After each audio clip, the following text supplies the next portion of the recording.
welcome to the Smart Publishing Impact Series. I'm Renee Loudermilk, Chief Editor at Smart Publishing, and this is the podcast where we explore all things writing, publishing, and the impact of storytelling. In each episode, I'll share insights and strategies to help you navigate the book journey, whether you're writing, publishing, or already an author. Plus, you'll hear from inspiring authors who are using their book to change lives. And if you're passionate about storytelling and ready to make an impact, be sure to subscribe, rate, and review. Now let's get started.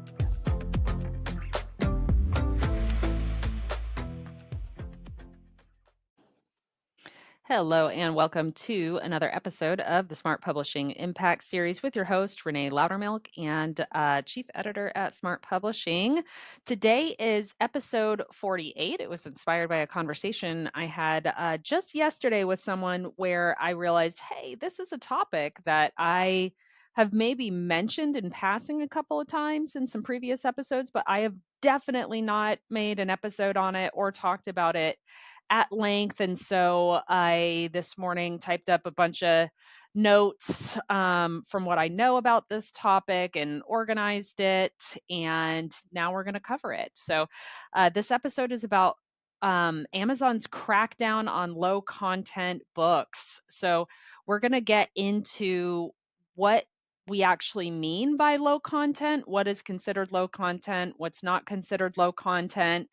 And, we will go over, if you happen to be a creator of books that are considered to be low content, how can you make sure that your books stay on Amazon and don't get pulled down? Because, they have been doing a huge crackdown on this. They have banned accounts, they have pulled down um, thousands upon thousands of low content products, and it's all in an effort to try to keep their marketplace from becoming, for lack of a better way to say it, a junkyard. They rely on having a positive consumer experience, and that means that consumers can come to the platform to find quality products. So when something is not a quality product, then it is definitely something that Amazon looks at removing if it provides a bad user experience.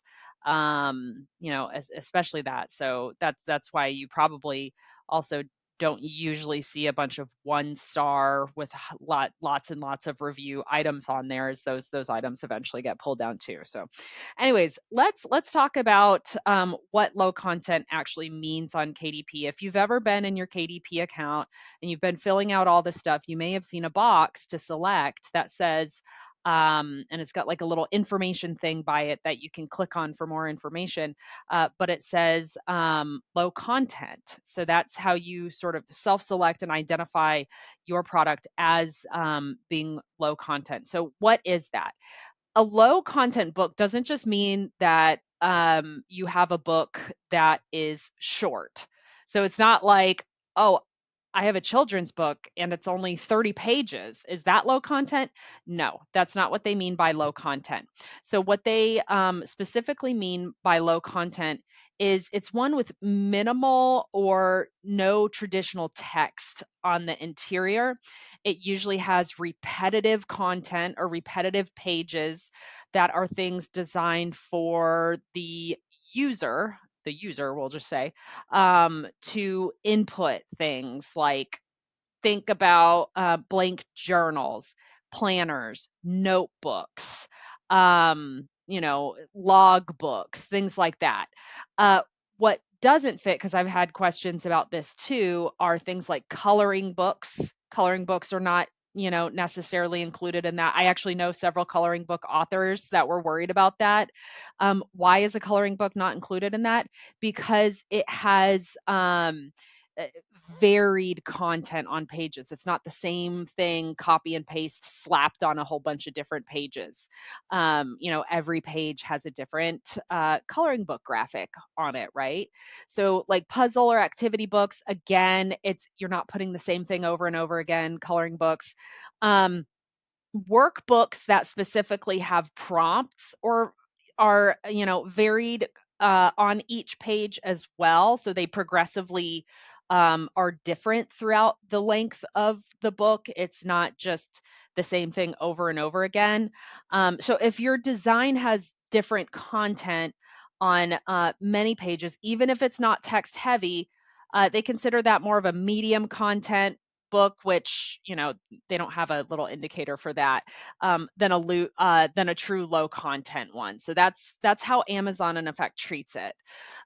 So if you are someone who is making journals, things that could be considered low content, you have to be very careful with what you're doing. Like I said, thousands and thousands of those have been pulled off, and accounts that are associated with publishing a high volume of those have been banned.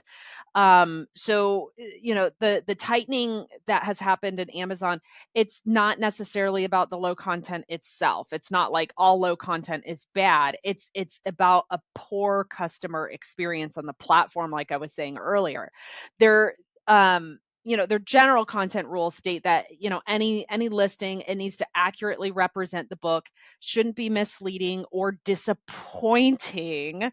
So think about, you know, if you're overselling something, for example, and then, you know, somebody's like, wow, this is not what the description said it would be. So here's a few you know, expectations that you should have going into it. So your interior pages, they should be well designed and functional, not just some kind of blank, a bunch of lines kind of thing that looks like, you know, somebody put it together in Microsoft Word. You need to avoid generic and repetitive, low effort interiors that don't provide any type of value. You know, somebody could just open a notebook and, you know, have a better experience. Descriptions and titles, again, remember the person cannot be misled or disappointed. They need to accurately reflect what the buyer actually gets. So misleading marketing can trigger immediate takedown. So, you know, like I said, there have been people who have flooded Amazon with thousands of nearly identical notebooks or journals with no differentiation. Those are what are likely to be flagged or rejected, rather than thoughtfully crafted designs that are unique and different from other things that are out there. Also, you need to make sure that you label and you classify correctly when uploading to KDP. So remember, I told you that there's that self-identification box that asks if your book is low content. You need to select that. Don't think that you're going to skate by without selecting that and possibly not be put under scrutiny. There is a Q&A up to 72-hour process where, you know, people are looking to see if what you have is accurate. You know, if you mislabel your book or you don't label it appropriately, your entire upload, it could either be vastly delayed or most likely rejected. Um, so you can another thing to do is to watch metadata and descriptions closely.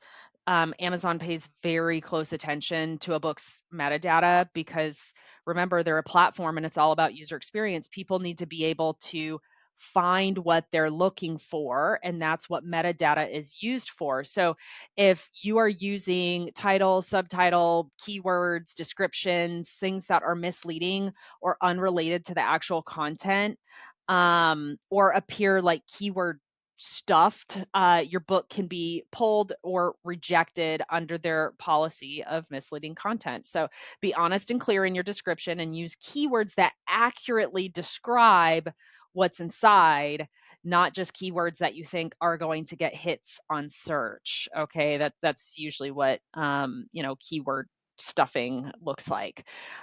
Definitely avoid copyright and content reuse issues. So do not use copyrighted text or images without permission. These are things like quotes, graphics, logos that you don't own, interiors or covers that reuse others' work without license are definitely common grounds for takedown. Not just takedown, your whole account's going to get banned. That includes buy and paste free interiors that are not actually for commercial use. So be very careful about what you might be recycling that's out there. Also, don't rely on quantity alone. So a big part of why Amazon was cracking down is because some accounts, I hope this isn't you, were uploading huge volumes of, like I said earlier, nearly identical low content titles. Often these were AI generated or templated. This overwhelmed reviewers, degraded the shopping experience. Those accounts got banned hard. They look at the emails associated with those accounts as well. Remember, when you sign up your account, there's an identity verification that happens. You only have one identity unless you're one of these sketchy people who's out there. So be very careful, because if you get shut down, that's your identity with it, and they're not going to trust you as a seller. So you got to be very, very careful with that. Slow and steady uploads with distinct designs, purpose, variability, those are far less likely to trigger enforcement.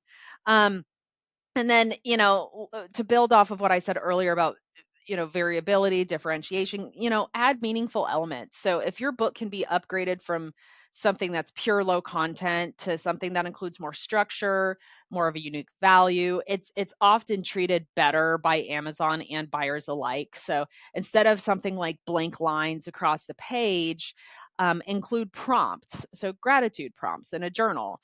Provide, varied interior designs. It's not the same looking thing on every single page. Add helpful instructions or content at the front or in the back, or if it's like a monthly thing, starting each month out. So that shifts your project from something that's purely repetitive to something with more perceived value without losing, you know, the goals that you have. It's just enhancing your work.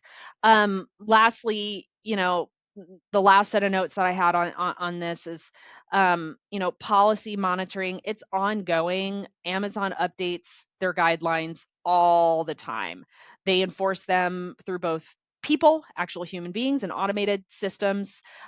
So, just keep an eye on things. KDP help pages. Um, Community forum discussions. There's so much information in there, a lot. It's a really, really good source of finding updates, getting questions answered. Amazon will also send out to KDP accounts, they will send emails out about policy changes. So, don't just delete those or move them to your spam folder or whatever. Actually read those, check them out. Sometimes they're very, very important, and um, information is contained in them that KDP authors really need to know. I think most recently there was a slight change in how the minimum pricing uh, in terms of royalties for paperback and hardcover. So, like, that's a really important update, something you don't want to miss. It's a quickly evolving space. What works today, it could be flagged months from now, just based off of how things evolve and how things change. Especially if Amazon continues what they've already been doing, which is a trend and a shift towards more stringent quality standards. They want to remain the number one marketplace in the world, and you can't do that if you're just sitting around doing what you've always done, because competition pops up and competition tries to improve things. So you got to, stay tuned with the competition. So, bottom line, just to summarize everything, first, know what qualifies as true low content on KDP. Make sure, if you are doing low content, the interior, exterior of your book, everything is well designed. You're not using generic, bland templates that anybody could find anywhere. Be honest in your metadata and descriptions. Um, uh, don't go the copyright or trademark infringement route. That's a surefire way to have your entire account banned. Um, do not, overload the platform with a whole bunch of countless identical or very similar titles. And then, take your time and do it right. Make it something that you're proud of. Probably if it's something that's cheap and meh, it's not going to sell well. So if you want it to sell well, make it unique, and enhance the value of it. And then, like I said, stay up to date with KDP guidelines. Watch out for emails from Amazon KDP.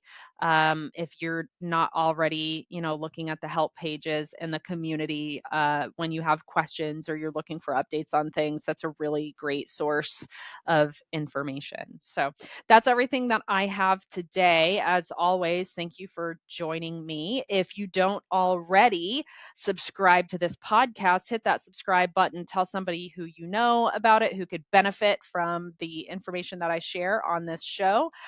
You can always find me too. I am on Facebook mostly. Renee Loudermilk, Lautermilch. I'm the only one in the world. So when you search me, I'm the only one who will come up. Add me, shoot me questions in DM. I always love hearing your questions and answering your questions. You can also find me on smartpublishingservices.com or through email at Renee, Renee, at smartpublishingservices.com. And until next time, we're just a couple episodes before my landmark episode number 50. That's going to be one that you don't want to miss.